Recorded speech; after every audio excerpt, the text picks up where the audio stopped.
bring to you the story of what has been happening in our neighboring nation, Bangladesh. And there's no end to Hindu hate in Bangladesh, is what we are seeing. Fresh questions now being raised over the safety of Hindus as more attacks continue to come to light. The latest chilling case has sent shockwaves across Bangladesh, as in Sharitpur, a Hindu man was brutally attacked by a mob. The victim was then even set on fire. Khokon Chandra Das, a 40-year-old businessman, was returning home when he was ambushed. He was stabbed with sharp weapons, doused with petrol, and set ablaze. In a desperate attempt to save his life, Khokon jumped into a nearby pond. Locals rushed to rescue him, and he was shifted to hospital and remains critically injured. Police now say an investigation is underway, but the attack exposes a disturbing pattern. Days earlier itself, it was Amrit Mondal who was beaten to death in Rajbari. Before that, Deepu Chandra Das was lynched by a mob in Mymensingh. Deepening concerns over minority safety, especially Hindu minority safety in Bangladesh, has now become the major question of the hour. কেহরবাঙ্গা ওষুধের দোকান বিকাশের দোকান দোকান বন্ধ করে বাড়িতে আইছে বাড়িতে মনে করেন বাড়ির গাড়ায় পেট্রোল দিয়ে আগুন দিছে গায়ে সাইডে কোপ দিছে পেটের ইঠি বাইরে গেছে মাথায় কোপ দিছে Shivani Sharma joining us on the broadcast with more details on this. Shivani, a very good morning to you. Let's understand one thing. Bangladesh, as long as we have flagged these concerns with regards to Hindu minority and their safety, Bangladesh has firstly denied any of such atrocities taking place. Any of these lynching cases that we see, they've come up with cases like that particular person was a criminal or had certain charges against them. We've seen this in Deepu Chandra Das's case, we've seen this in Amrit Mondal's case, but then later on when the investigation is done, the charges are dropped. Are we looking at a legal system in Bangladesh where they first lynch people and then justice is delivered by dropping the charges against them? Shreya, this is really unfortunate, and if I may tell our viewers that in last few days there have been more than 200 attacks only in Mymensingh, where remember Deepu Chandra Das was mob lynched, he was brutally killed by the mob out there. And the acknowledgement awaits from the Bangladesh's interim government there. The system is missing, it seems. There is no political system, there is lawlessness, there's chaos, and especially against Hindus, the atrocities continue, Shreya. And this is not something new. This pattern has been followed since 5th of August 2024. So it's been a long time when we are seeing that the Hindu community in particular is being targeted, is unsafe in Bangladesh. There have been incidents which we've been showing from ground also, Shreya, that how people are now in the hiding. They are actually worried about their future because they are Hindus, they are Bengalis, they are not feeling safe in Bangladesh. And this pattern is continuing because yesterday only we've seen how another Hindu was attempted to be lynched. He was burnt alive. He tried to save his life by jumping in a pond. So these are the incidents which the Bangladesh interim government is not only calling one-off incidents, it is calling them, giving reasons for such incidents, sometimes calling these people lynched criminals. And the Indian government, Shreya, remember, has been raising concerns about the same, what's happening in Bangladesh. But there is no action. Action is missing when it comes to the Bangladesh's interim government. So we see a lot of chaos continuing out there, and especially targeted lynchings against Hindus are continuing there. Absolutely, Shivani. This really comes in as a disturbing concern for India, and the interim government's inaction on these very cases is even more problematic at this given point of time when we speak of these concerns. Now, let me take you through some data here in terms of what is the demography of Bangladesh been like over the years and how Hindus, whether they are unsafe in Bangladesh or not, this data will actually show you, because we see the population somewhere dwindling when we compare Muslim population and Hindu population. Okay, so we are starting from 1974, where the Muslim population, that's in red, 85.4 was back in 1974. The Hindu population was at 13.5 and the others was somewhere around 1.2%. 1981, 86.7% Muslim population in Bangladesh, 12.1 Hindu population, and then this came down to somewhere around it remains same. In fact, 1981, it was somewhere around 1.2%. That's the other minority communities. 1991, again 10 years later, we see 88.3% for Muslims, and for Hindus, it's 10.5%. So you see the gradual decrease in the Hindu population as we are passing by each decade, and the increase in the Muslim population.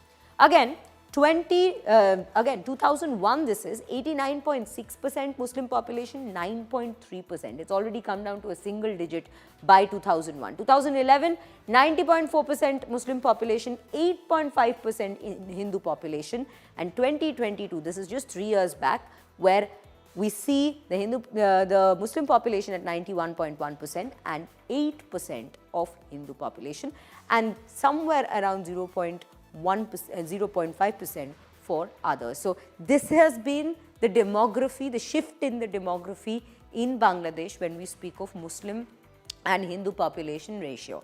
Let's also take you through why are we calling out this rise in extremism in Bangladesh, because there's been a clear-cut proof over the last few weeks, especially when we speak of the incidents that's taken place one by one. The very first incident that set things into motion in these last few weeks is the radical and vocal India critique Hadi, Osman Hadi, being declared Shaheed. That was the first tipping point. The number two, the second proof comes in as public display of ISIS flags within Bangladesh, a big concern that was flagged by India at that point. Proof number three would be jihadi slogans being raised at Hadi's funeral itself. Proof number four, again, Jamaat-e-Islami linked groups that have been operating in Bangladesh. That is also a cause of concern, because that again brings in terror concerns into place at this given point. And proof number five is the incidents we had just been in fact listing up for you. That is the increase in attacks on minorities, especially Hindu community members, to such extent that they're being mobbed, stabbed, lynched, burnt alive, and people are now in hiding. They're scared to come out in Bangladesh, in pockets of Bangladesh. That is the reality of the situation today that India has been flagging. But Bangladesh, the interim government there, seems to be in complete denial of. Now, this is where it all stands when we speak of this very story. But there is another story that's developing in India amid the backdrop of Bangladesh and the atrocities that's been taking place against Hindus there. Cricket and nationalism have collided once again. Shah Rukh Khan and his IPL franchisee Kolkata Knight Riders are facing flack over the inclusion of a Bangladeshi player in the team, even as Hindus are being targeted in the neighbouring country. Now, KKR signed Bangladeshi pacer Mustafizur Rahman for 9.20 crore rupees in the IPL 2026 auction. Now, as the only Bangladeshi player to find a home in the tournament, Mustafizur is inadvertently at the very centre of a larger controversy. BJP leader Sangeet Som has already launched a fierce attack on Shah Rukh Khan. The BJP has called SRK a traitor for signing a Bangladeshi player, saying he should not be allowed to live in India. The issue has now escalated further, with Shiv Sena UBT also alleging that the money paid by Shah Rukh Khan to Bangladeshi players will be used to nurture terrorists there who conspire against India. Sena UBT thus has joined the mudslinging contest with the BJP itself, with agreeing with the BJP leader in demanding that SRK removes Mustafizur Rahman from the team. But the Congress, on the other hand, has stepped in defense of Shah Rukh Khan, calling the attacks unacceptable. Karnataka Minister Priyank Kharge in fact alleged that a Bangladeshi player was picked because the BCCI and the ICC rules allow it, and the questions must be posed to the Home Minister. Priyank has even said, and questioned rather, why did India play with Pakistan after the Pahalgam attacks? Because that is what we had seen, a debate that had in fact unfolded during the Asia Cup League. Shahrukh Khan जैसे गद्दार आज वहां के रहमान जैसे क्रिकेटरों को 9.5 करोड़ में खरीदने का काम कर रहे हैं। मैं बताना चाहता हूं कि पाकिस्तान खेलने नहीं आ सकता, तो बांग्लादेश का खिलाड़ी भारत में कैसे खेलने आ सकता है, मैं पूछना चाहता हूं। कैसे आ सकता है वो रहमान वहां हिंदुओं का कत्लेआम करेंगे? और शाहरुख खान जैसे गद्दार देश में उन्हें खरीद कर 9.5 करोड़ रुपया देने का काम करेंगे, ये बिल्कुल नहीं चलेगा और भारत की जनता इसे बिल्कुल बर्दाश्त नहीं करेगी। केकेआर का मैनेजमेंट, उनके बॉस ये समझें और उस क्रिकेटर को बाहर करें।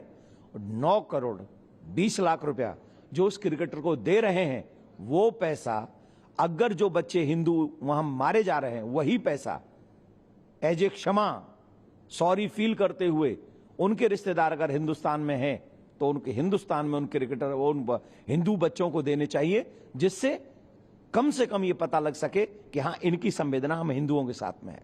दुख तब होता है कि जब आईपीएल जैसी जब मैच होते हैं जिससे लोगों का मनोरंजन होता है, हमारे देश के नौजवान खिलाड़ी प्रेरणा लेते हैं, अगर आईपीएल के खेल में कोई बांग्लादेशी क्रिकेटर आके खेले तो हमसे बिल्कुल बर्दाश्त नहीं होगा, क्योंकि बांग्लादेश में हमारे हिंदू भाई बहनों पे अत्याचार हो रहे हैं, हमारे नौजवानों को जिंदा जलाया जा रहा है। उसके बाद भी हम उनके खिलाड़ियों को अपनी टीम में जगह दें, उनको पैसा कमवाएं, उनको बड़ा बनाएं, ऐसा नहीं हो सकता। हम शाहरुख खान से अपील करेंगे कि आप इस देश के महान हीरो हैं, आपको लाखों करोड़ लोग चाहते हैं, आप भी इस देश को चाहिए, आप भी इस देश के साथ खड़े रहिए। बांग्लादेश के जिस क्रिकेटर को केकेआर ने अपनी टीम आईपीएल में जगह दी है, उसे तत्काल प्रभाव से निकाल देना चाहिए, उसकी कोई जरूरत नहीं है। वायलेंस नहीं होना चाहिए, कायदा किसी को हाथ में लेने का अधिकार नहीं। मगर वहीं पर आप देखिए, हमारे भारत देश के अंदर भी इस तरह से मुस्लिम माइनॉरिटी के ऊपर अत्याचार होता है। कभी जेएसआर के नाम के ऊपर मॉब लिंचिंग कर दी जाती है, तो कभी गाय के झूठा इल्जाम लगाकर उसको मार दिया जाता है, और तब कोई कंडेम नहीं करता। कंडेम होना चाहिए। किसने इजाजत दिया इनको मॉब लिंचिंग करने की? आपने देखा किस तरह से पहलगाम के अंदर ये दरिंदे पाकिस्तानी आतंकवादियों ने आके हमारी बहनों के सुहाग को उजाड़ दिया, मजहब के नाम पर बेगुनाह बेकसूर पर्यटकों का कत्ल कर दिया। फिर भी भारत ने उनके साथ पाकिस्तान का क्रिकेट मैच खेला चुनिंदा रुपयों के लिए। नहीं होना चाहिए ना, वारिस पड़न तो थूकता ऐसे रुपयों के लिए जहां पर मेरे देश की मान मर्यादा का सवाल आ जाए। Santosh Sharma now joining us on the broadcast to bring us more details and context into this very story. Santosh, very good morning to you. सबसे पहले तो आपसे ये पूछना चाहूँगी कि अभी फिलहाल पॉलिटिक्स इसके ऊपर जारी है, बहुत सारे डिफरेंट पार्टीज एक दूसरे के ऊपर क्वेश्चन कर रहे हैं, शाहरुख खान को क्वेश्चन कर रहे हैं कि उन्होंने ऐसा प्लेयर को क्यों लिया अपने टीम में। बीसीसीआई और आईसीसी पे सवाल उठाया जा रहा है कि वो ऐसे रूल्स अलाउ क्यों करते हैं कि जब अगर ऐसा कोई जियोपॉलिटिकली टेंस मामला हो, उन कंट्रीज़ को अलाउ ही क्यों करते हैं ऐसे ऑक्शंस में आने के लिए। और ऐसा ही हमने हादसा देखा था जब एशिया कप भी की लीग भी चल रही थी, इंडिया पाकिस्तान एक साथ खेलेगी कि नहीं, तब भी ये डिबेट तब जारी थी। अब ये डिबेट इंडिया और बांग्लादेश को लेकर हो गया है, जहां पर शाहरुख खान पर सवाल उठाया जा रहा है कि उन्होंने मुस्तफिजुर को अपने टीम में क्यों रखा। बिल्कुल राजनीति गरमाई हुई है और खेल पर इससे पहले जब पहलगाम का हमला हुआ तो भारत पाकिस्तान के बीच क्रिकेट मैच को लेकर के कहा गया कि भारत को क्रिकेट नहीं खेलना चाहिए, पाकिस्तान की टीम के साथ बैन कर देना चाहिए। हमारे जो नागरिकों के जान ले रहे हैं, आतंकियों को शरण दे रहे हैं। ठीक उसी तरीके से बांग्लादेश को लेकर के जब शाहरुख खान ने अपनी केकेआर टीम के लिए 9 करोड़ से अधिक की बोली लगाई बांग्लादेश के फास्ट बॉलर मुस्तफिज के लिए, तो उसके बाद से चाहे वो बीजेपी के नेता संजीत सोम हो, चाहे रामभद्राचार्य हो, चाहे देवकीनंदन ठाकुर हो, स्पिरिचुअल गुरु है, उनका सीधे से कहना है कि इस पूरे मामले को लेकर के शाहरुख खान ने जो 9 करोड़ 20 लाख रुपए में इस फास्ट बॉलर को खरीदा है, जबकि बांग्लादेश में हिंदुओं के साथ अत्याचार हो रहा है। संजीत सोम का कहना है कि यहाँ पर रहेंगे लेकिन तारीफ पाकिस्तान और बांग्लादेश की करेंगे। शाहरुख खान को क्रिटिसाइज किया है कि शाहरुख खान ने जिस तरीके से बांग्लादेशी एक फास्ट बॉलर को खरीदा है और करोड़ों रुपए दिए हैं, तो इसके पीछे जो मंशा है, जो आरोप लगाए जा रहे हैं कि करोड़ों रुपया खर्चा करके जो बांग्लादेशी खिलाड़ियों को लिया जा रहा है, उसके पीछे वहां पर हिंदुओं के ऊपर अत्याचार हो रहे हैं, हिंदू महिलाओं के साथ रेप हो रहे हैं, लोगों को घटित करके मॉब लिंचिंग हो रही है। तो ऐसी परिस्थिति में हिंदुओं से, भारत से लिया गया फंड हिंदुओं के ऊपर अत्याचार के लिए फंड में इस्तेमाल हो रहा है, वहां पर अत्याचार के लिए फंडिंग हो रही है। तो ऐसे में शाहरुख खान को माफी मांगनी चाहिए, ये मांग उठाई गई है संगीत सोम की तरफ से, चाहे वो बीजेपी नेता जिन्होंने एक बयान दिया और उसके बाद देवकीनंदन ठाकुर के बयान के बाद बिल्कुल हम ये सारे बयान देख रहे हैं कि करके जो आ रहा है इस पूरे मामले के अंदर। हमें ये सारी जानकारी देने के लिए बहुत बहुत धन्यवाद। Well viewers, this is exactly where it all stands at this point, and on that very note